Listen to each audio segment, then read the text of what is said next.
Hi everyone, मेरा नाम अभिषेक है और अगर इस प्लेटफॉर्म पे होने वाला डिस्कशन आपके पर्सपेक्टिव में कुछ ऐड करता है तो कंसीडर करो सब्सक्राइब करना और लाइक करो और कमेंट में फीडबैक दे सकते हो। आज मैंने डिसाइड किया है कि जॉर्डन पीटरसन, बहुत हिम्मत करके जॉर्डन पीटरसन की एक वीडियो, जो कि छोटी वीडियो है, छोटे से स्टार्ट करते हैं क्योंकि एक और चीज़ भी मेरे माइंड में है जिसमें वो बात कर रहे हैं सिर्फ how to be successful in life. I think क्योंकि वो इंग्लिश में है तो मुझे नहीं पता कि कितने लोगों की उस तक रीच है। अगर क्योंकि काफ़ी बार मैं यूट्यूब पे देखता हूँ कि लोगों ने कमेंट किया होता है कि आप इसको हिंदी में डालो या सबटाइटल डालो, तो मैं इंटरप्रेट करने की कोशिश करूँगा अपनी छोटी मोटी समझ के हिसाब से, और वो मैं शायद लाइक ट्रांसफ़र कर सकूँ अगर ठीक से।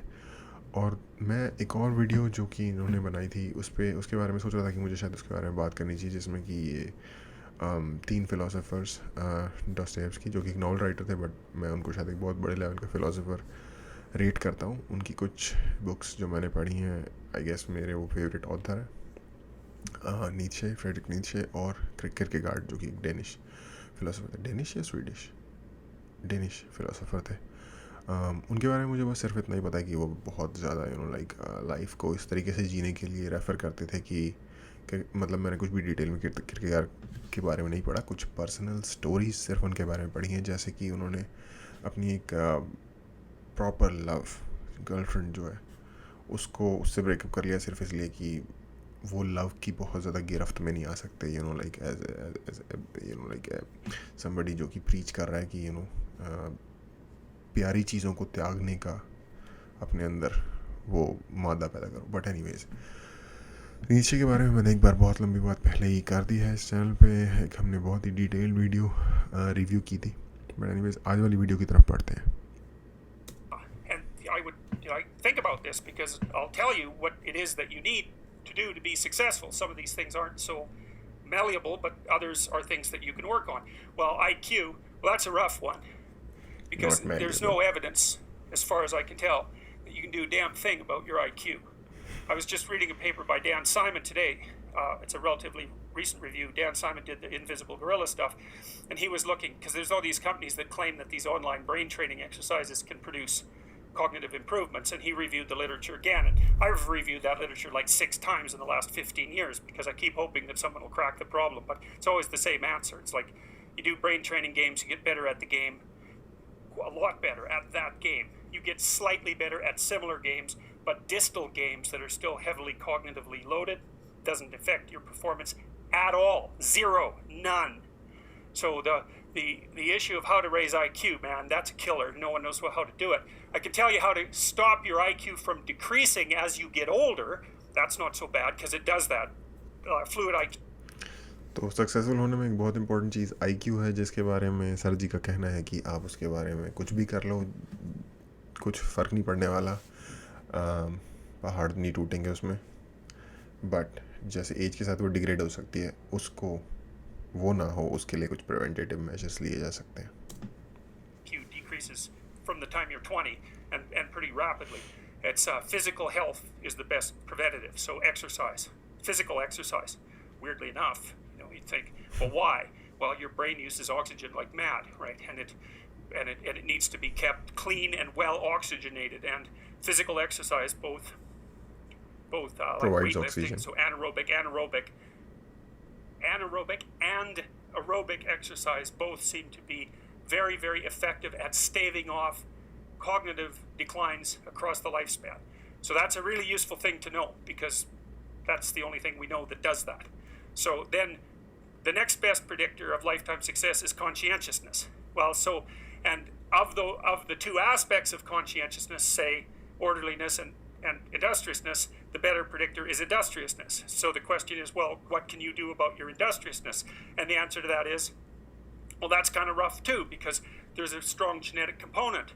But you can work on micro habits with regards to your conscientiousness. And I think the best micro habits, this is partly to do with this future authoring program processes, I think the best thing you can do with regards to your conscientiousness is to set up some aims for yourself, goals that you actually value.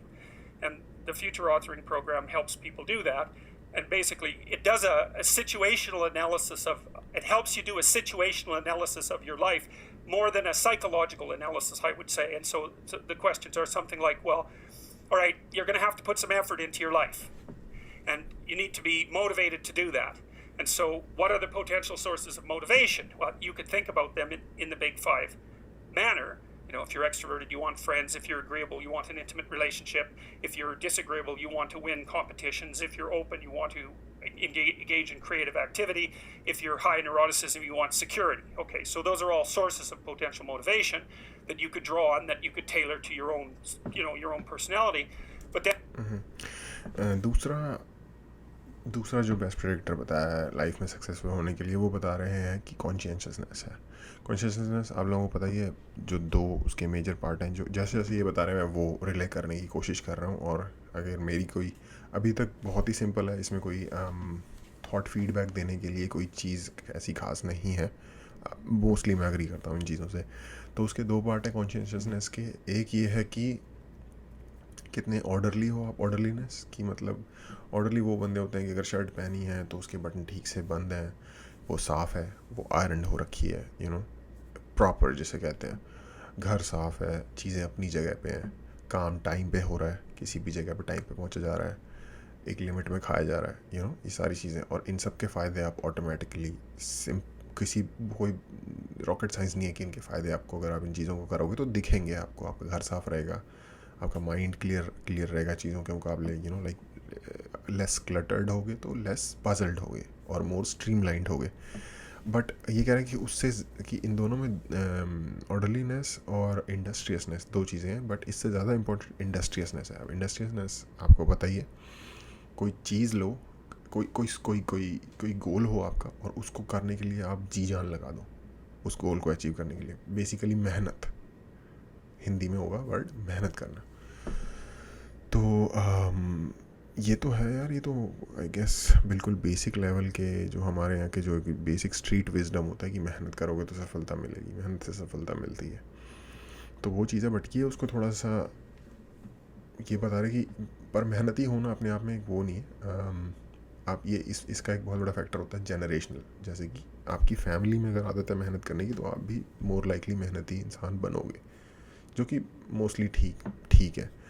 But उसको inculcate करना, छोटी छोटी आदतों के through उसको अपने अंदर inculcate करना, उसका तरीका ये बता रहे हैं कि एक अपनी लाइफ का प्रेजेंट सिचुएशन में एनालिसिस करो कि आपको एग्जैक्टली चाहिए क्या, और आपकी पोजीशन क्या है लाइफ में, मनी वाइज, रिलेशनशिप वाइज, घर वालों के, दोस्तों के वाइज, और आपको उन सारी चीज़ों में क्या क्या चाहिए और उसके लिए क्या क्या करना पड़ेगा. इंपॉर्टेंट चीज़ें हैं जो आपके लिए, और जो करना पड़ेगा उनको एज ए गोल सेट करो और फिर उन पे काम करो. ये होगी आपकी इंडस्ट्री. वो पैसे के लिए भी हो सकता है, वो फैमिली के लिए भी हो सकता है.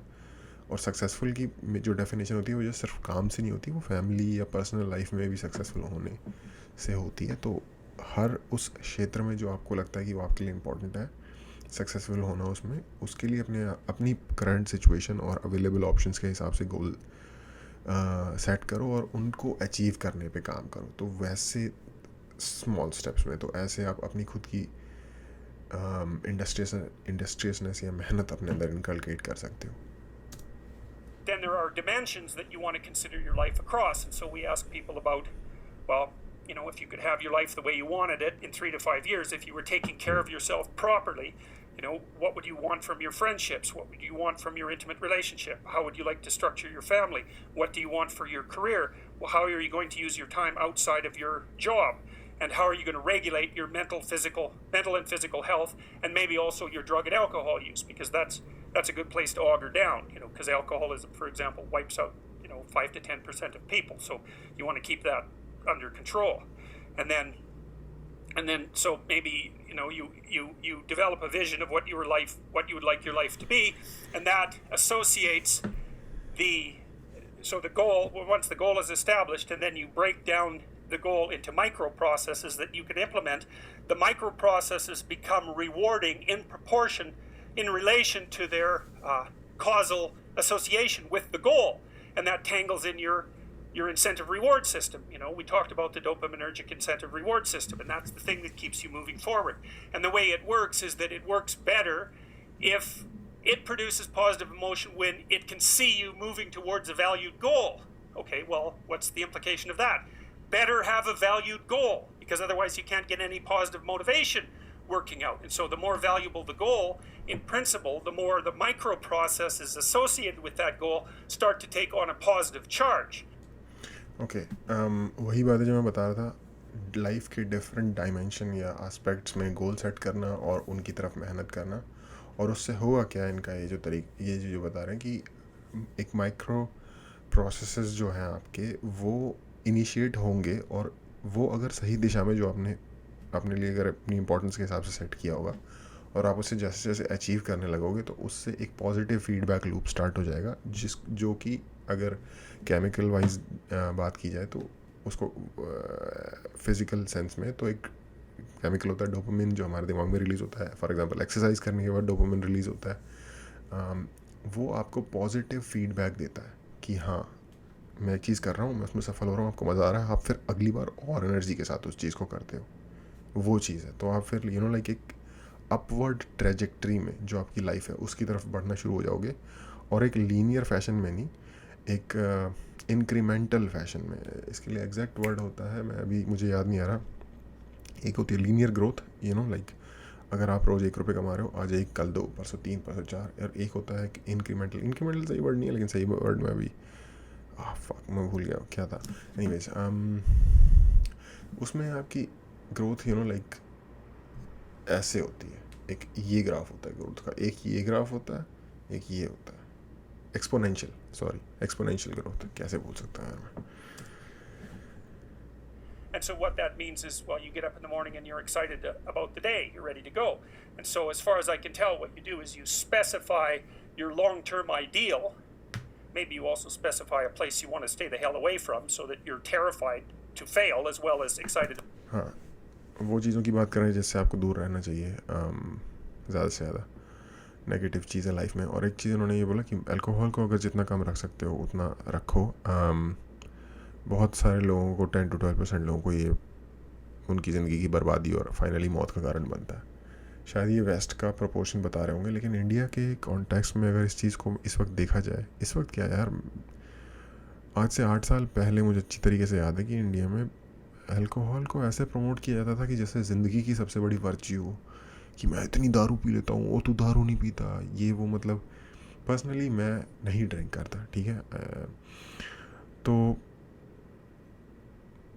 मुझसे मिलके किसी भी बंदे को ऐसा लगता था कि मैं अगर शराब नहीं पीता तो मतलब मैं जैसे किसी और ही प्लेनेट से आया हूँ.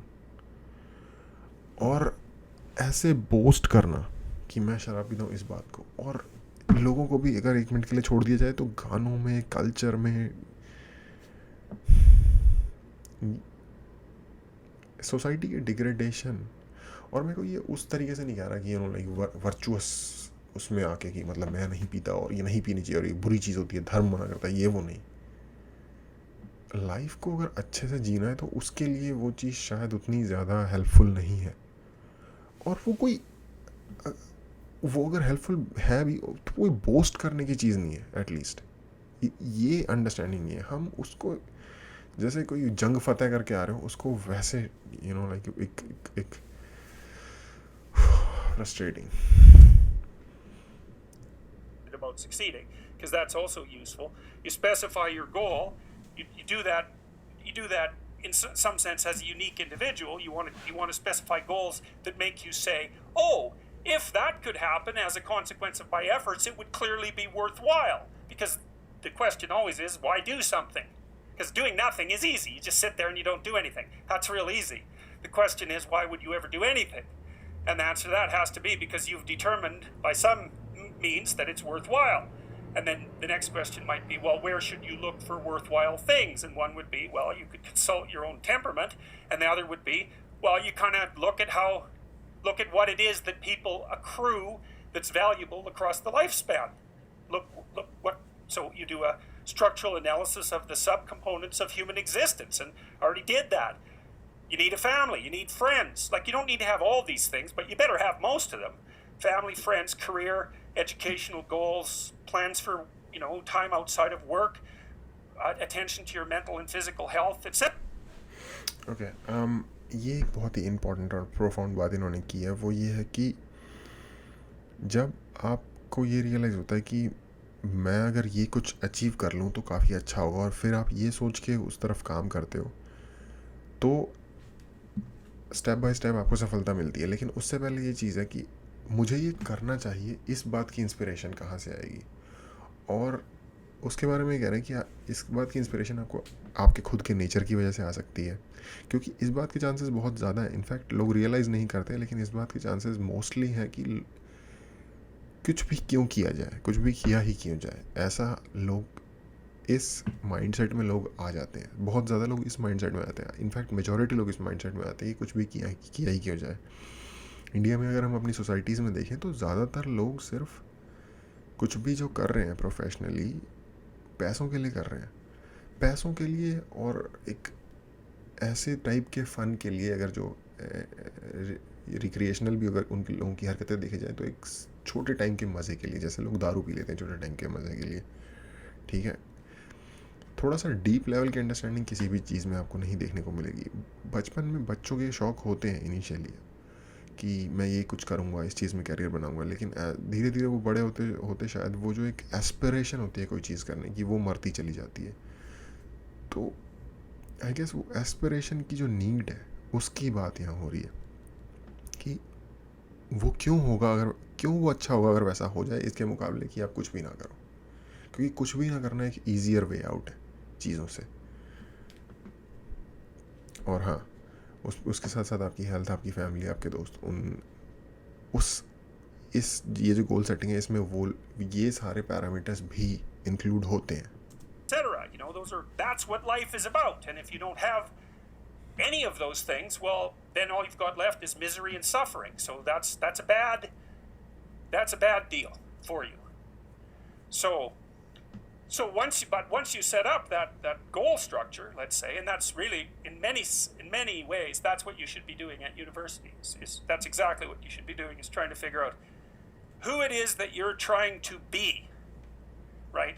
And you aim at that, and then you use everything you learn as a means of building that person that you want to be. And I really mean want to be. I don't mean should be. Even those things are going to overlap. And it's important to distinguish between those, because that's partly, and this is back down to the micro routine analysis. So if I was saying, well, you're going to try to make yourself more industrious, okay, number one, specify your damn goals, because how are you going to hit something if you don't know what it is? That isn't going to happen. And often people won't specify their goals too, because they don't like to specify conditions for failure. So if you keep yourself all vague and foggy, which is real easy, because that's just a matter of not doing as well, then you don't know when you fail. And people might say, well, I really don't want to know when I fail because that's painful. So I'll keep. ये भी एक बहुत important चीज़ है, अपनी जो vision है उसको उसमें आई थिंक मैं बात कर ही रहा था इसके बारे में कुछ दिन पहले, उसकी क्लैरिटी को कैसे एक तो आपका पाथ क्या है और उस पाथ में आप कहाँ पे हो, और टाइम पे हो या लेट हो। एक तो ये है कि उस पाथ में आप कहाँ तक पहुँचे हो, किस पोजीशन पे हो, और ये भी कि वहाँ पे आप टाइम से पहुँच भी रहे हो या नहीं पहुँच रहे। आप लेट तो नहीं हो रहे, आपका टाइम तो नहीं निकल रहा। ऑफ कोर्स ये चीज़ें किसी हद तक एंजाइटी देने वाली हो सकती हैं, लेकिन आप अगर ये चीज़ें आपको रियलाइज़ होंगी और आप एक स्ट्रॉन्ग माइंडसेट के साथ बढ़ रहे हो, तो इस क्लैरिटी से आपको end of the day help मिलेगी, ताकि आप अपने फर्दर जो प्लान है आपका उस पर काम करते रहें, या फिर उसको आपको रीस्ट्रक्चर करने की या रीप्लान करने की ज़रूरत है, और या फिर आपको अपने जो एक्ट्स हैं, जिस तरीके से आप काम कर रहे हैं, उनको सुधारने की ज़रूरत है। किसी भी प्रोजेक्ट को अचीव करने का जो एक नॉर्मल तरीका होगा वो इस पे अप्लाई हो रहा है, बट फ़र्क सिर्फ इतना है कि ये एक लाइफ का प्रोजेक्ट है, आपकी लाइफ है ये project. Keep myself blind about when I fail. That's fine, except you'll fail all the time then. You just won't know it until you've failed so badly that you're done. And that can easily happen by the time you're 40. So I would recommend that you don't let that happen. So that's willful blindness, right? You could have known, but you chose not to. Okay, so once you get your goal structure. एक kind of इसमें बात हो रही है कि इसमें शायद एक बहुत बड़ा फैक्टर है प्रोक्रेस्टिनेशन, जिसकी तरफ बिना नाम लिए इन्होंने जिसको ब्रेक डाउन करके बता दिया। प्रोक्रेस्टिनेशन हम में से शायद बहुत सारे लोग जो केपेबल भी होते हैं चीज़ों को करने करने में और नहीं करते, किसी डर से या किसी भी रीज़न से, आलस की वजह से, जस्ट लाइक जस्ट वो सालों साल बिता देते हैं और इतनी अपने अंदर इंडस्ट्रियस गैदर नहीं कर पाते कि वो उस काम को स्टार्ट करते, सिर्फ आलस बेसिकली। और वो आपको कहीं ना कहीं, हाँ मैं कर लूँगा, अभी इतना टाइम पड़ा है, ये है वो है, ये वो फॉगीनेस है जिसकी बात हो रही है। या ये डिफरेंट और चीज़ों की वजह से भी हो सकती है कि आपको लाइफ में कोई झटका मिला और उसकी वजह से आपने, आई मीन ये बहुत सारी चीज़ों की वजह से हो सकती है, लेकिन एक रीज़न जो मेरे दिमाग में अभी आ रहा है वो ये भी हो सकता है कि आपके अंदर एक विक्टिम कॉम्प्लेक्स आ गया किसी चीज़ से, कोई कुछ हुआ आपके साथ जिसने आपको ये सोचने में मजबूर कर दिया कि यार मेरे साथ गलत हो रहा है लाइफ में। Okay, if I could have this life, looks like that might be worth living, despite the fact that it's going to be, anxiety provoking and threatening, and there's going to be some suffering and loss involved and all of that. Obviously, the goal is to have a vision for your life such that, all things considered, that justifies your effort. Okay, so then what do? Well, then you turn down to the micro routines. It's like, okay, well, this is what I'm aiming for. How does that instantiate itself day to day, week to week, month to month? And that's where something like a schedule can be unbelievably useful. Google Calendar. यानी कि अब ये तो हम बात कर रहे हैं एब्स्ट्रैक्ट टर्म्स में कि आप अपनी लाइफ में गोल सेटिंग करो, ये बनाओ वो बनाओ, बट उसकी रियल लाइफ में every day when rubber hits the road application कैसे होगी, तो वो बता रहे कि आई थिंक गूगल कैलेंडर या गूगल स्केड्यूलर की बात हो रही है। It's like, make a damn schedule and stick to it. Okay, so what's the rule with the schedule? It's not a bloody prison. That's the first thing that people do wrong. They say, well, I don't like to follow a schedule. It's like, well, what kind of schedule are you setting up? Well, I have to do this, then I have to do this, then I have to do this, and then I just go play video games, because who wants to do all these things that I have to do? It's like, wrong. Set the damn schedule up so that you have the day you want. That's the trick. It's like, okay, I've got tomorrow. If I was going to set it up so it was the best possible day I could have, practically speaking, what would it look like? Well, then you schedule that. And obviously there's a bit of responsibility that's going to go along with that, because if you have any sense, one of the things that you're going to insist upon is that at the end of the day, you're not in worse shape than you were than at the beginning of the day, right? Because that's a stupid day. Okay, ये एक बहुत important बात है जो real life में हो जाता है, मेरे साथ पर्सनली हुआ है, इसलिए मैं अपने एक्सपीरियंस से शेयर कर सकता हूँ। इनका कहना है कि आप स्केड्यूल ऐसे सेट करो कि आप उसको फॉलो कर सको। ये नहीं कि स्केड्यूल देख के ओहो इतना मुश्किल है, अभी करता हूँ अभी पढ़ूंगा, जो हम एक मीम देखते रहते हैं जो कि एग्ज़ाम से पहले की स्टडी के बारे में आता है कि एग्ज़ाम से एक दिन पहले मैं सारे चैप्टर ख़त्म कर दूँगा, और एंड ऑफ द डे बंदा वो इतना बड़ा पहाड़ देखता है कि उसकी कभी हिम्मत नहीं होती कि वो चढ़ना स्टार्ट भी करे उस पर। तो वही चीज़ है कि इतना हार्ड स्केड्यूल मत बना लो कि उसको फॉलो करते वक्त उसको स्टार्ट करने में की ही आपकी हिम्मत ना पड़े।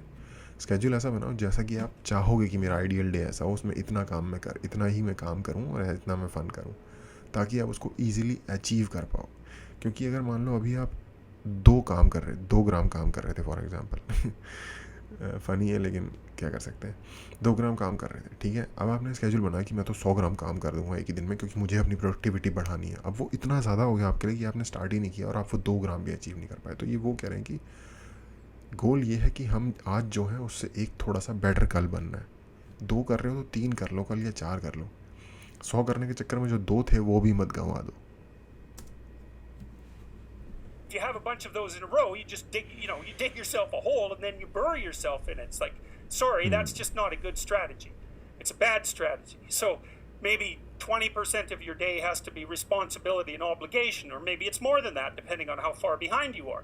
But even that, you can ask yourself, okay, well, I've got these responsibilities. I have to schedule the damn things in. What's the right ratio of responsibility to reward? And you can ask yourself that, just like you'd negotiate with someone who is working for you. It's like, okay, you got to work tomorrow. Okay, so I want you to work tomorrow. And you might say, okay, well, what are you going to do for me that makes it likely that I'll work for you? Well, you could ask yourself that, So maybe you do an hour of responsibility and then you play a video game for 15 minutes. I don't know, whatever turns your crank, man. But okay. एक reward और उसका जो concept होता है उसके through ये चीज़ को समझाने की कैसे वो आपके लिए अचीवेबल होगा या डूएबल होगा वो चीज़ करनी। उससे पहले इन्होंने एक चीज़ ये भी इन्होंने कहा था कि अगर आपके साथ 2-3 बार ऐसा हो जाता है कि आपने शेड्यूल सेट किया और आप कर नहीं पाए और उस चक्कर में आप ओहो शिट मैंने आज का दिन वेस्ट कर दिया, अगले दिन सेम चीज़, अगले दिन सेम चीज़, 2-3 बार लगातार हो गया, तो जो आपका माइंडसेट था ना स्ट्रॉन्ग एक एक एक पहाड़ पे चढ़ने का, वो और नीचे चला जाएगा और शायद आप जितना थोड़ा बहुत कर भी पा रहे थे, प्लेन पे भी चल पा रहे थे, वो भी नहीं कर पाओगे और इनफैक्ट आप डिसेंड हो जाओगे। और हाँ, अब जो रिवॉर्ड वाले सिस्टम के थ्रू कि जैसे अब मान लो आप किसी को काम पे बुलाते हो, आप उसको कहते हो तुम्हें मेरे लिए काम करना है, तो वो बंदा आपसे पूछेगा कि अच्छा मैं आपके लिए काम करूँगा पर आप उसके बदले में मुझे क्या दोगे, ठीक है। वो क्या उसकी सही कीमत होगी। उसी तरीके से आप अपने जब डे स्केड्यूल करते हो तो आप ये अपने आप को कह सकते हो कि ठीक है अगर मैं 4 ग्राम काम कर लेता हूँ तो मुझे कितना फ़न करना चाहिए उसके बदले में, मैं कितने फ़न को डिज़र्व कर लूँगा 4 ग्राम काम करने के बाद। और उस रेशियो के हिसाब से आप अपना डे सेट कर सकते हो, स्केड्यूल कर सकते हो, ताकि आपको उसको फॉलो करने में ईजीनेस रहे, कंफर्टेबिलिटी रहे और आपको ये लगे कि यार ये मुझे करना है, ताकि मुझे फिर रिवॉर्ड मिल सके उसके बदले का जो आपने अपने लिए डिसाइड किया है। You have to negotiate with yourself and not tyrannize yourself. Like you're negotiating with someone that you care for, that you would like to be productive and have a good life. And that's how you make the schedule. It's like, and then you look at the day and you think, well, if I had that day, that'd be good. Great. And you're useless and horrible, so you'll probably only hit it with about 70% accuracy, but that beats the hell out of 0, right? And if you hit it even with 50% accuracy, another rule is, well, aim for 51% the next week, or 50.5% for God's sake, or because you're going to hit that position where things start to loop back positively and spiral you upward. And so that's one way that you can work on your conscientiousness, is plan a life you'd like to have. And you do that partly by referring to social norms. That's more or less rescuing your father from the belly of the whale. But the other way you do that is by having a little conversation with yourself about, as if you don't really know who you are, because you know what you're like. You won't do what you're told. You won't do what you tell yourself to do. Okay. Again, अब हमने मान लो set किया था कि मैं 2 ग्राम काम कर रहा हूँ और मैंने 4 सेट किया अपने लिए। अब इनका ये कहना है कि अगर आप 4 सेट किया और आपने 3 भी अचीव कर लिया, आपने 3.5 भी अचीव कर लिया, आपने 2.5 भी अचीव कर लिया, तो आप कल से बेटर थे, 2 से बेटर थे। और असली गोल यही होना चाहिए कि आप जो आज हो कल उससे थोड़ा सा बेटर बनो, अपने आज के करंट पोजीशन से थोड़ा सा बेटर बनने की कल कोशिश करो, तो आप एक लीनियर डायरेक्शन में अपवर्ड जा रहे हो, चाहे कितना थोड़ा सा मार्जिनली भी क्यों ना हो। क्योंकि और इस तरीके से आप अपनी इंडस्ट्रियसनेस को बेटर बना सकते हो, कॉन्शियसनेस को बेटर बना सकते हो, लाइक अ ट्रिक। क्योंकि ये कोई एक दिन में होने वाला काम नहीं है, अगर होने वाला होता तो हर कोई इसे कर लेता। और उसका एक रीज़न ये है कि आप अपने आप को खुद को भी नहीं जानते, क्योंकि कई बार आप अपने आप को बोलते हो कि मैं ये करूँगा और वो नहीं करते। तो आपने अपने आप को कहा था पर आपने किया क्यों नहीं? कोई और आपको कोई काम करता है वो आप नहीं करते। तो इसका मतलब ये है कि आप भी अपने आप को खुद को नहीं जानते। ये इनका कहना है कि आप ये बेटर बनाएगा आपको उस चीज़ में कि आप अपने आप को आप अपने आप को जान सको। You must have noticed that. It's like you're a bad employee and a worse boss, and both of those work, for you. You don't know what you want to do, and then when you tell yourself what to do, you don't do it anyways. You should fire yourself and find someone else to beat. But ये बहुत सही था। make a damn schedule. Okay. क्योंकि अब इनका है ना कि आपको नहीं पता कि आपको करना क्या है, और जब आपको ये पता और जब आप अपने आपको कहते हो कि आपको ये करना है तो फिर आप वो करते भी नहीं, तो यानी कि आप एक तो आप बैड बॉस हो क्योंकि आपको नहीं पता क्या करना है, और दूसरा आप बैड एम्प्लॉई हो कि जब आप अपने आप को कहते भी हो तो आई मीन ये बेसिकली एक जोक है कि अपने आप को फायर कर दो। तो बेसिकली ये है कि स्टेप बाय स्टेप ऊपर जाओ, ठीक है। और अगेन सिर्फ IQ की बात, सिर्फ कॉन्शियसनेस की बात हुई और दूसरी चीज़ों की बात नहीं हुई, बट आई थिंक यही एक वो क्षेत्र है जिसमें आप थोड़ा सा काम कर सकते हो, ठीक है।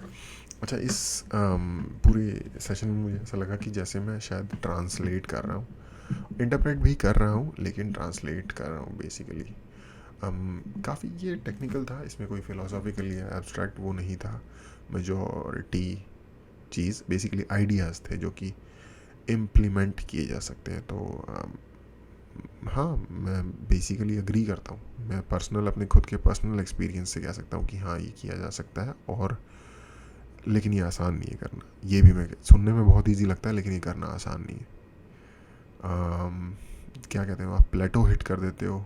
आप आप 2 से 3 पे जाओगे, 3:30 पे जाओगे, 4 पे जाओगे, बट 4 पे जाके फिर आप रुक जाओगे। और फिर शायद हो सकता है एक और चीज़ होती है जिसको कहते हैं नीचे चले जाना, एक वर्ड है उसके लिए, मुझे याद नहीं आ रहा। और हो सकता है आप 3 पे चले जाओ या 2 पे चले जाओ या 1 पे भी चले जाओगे।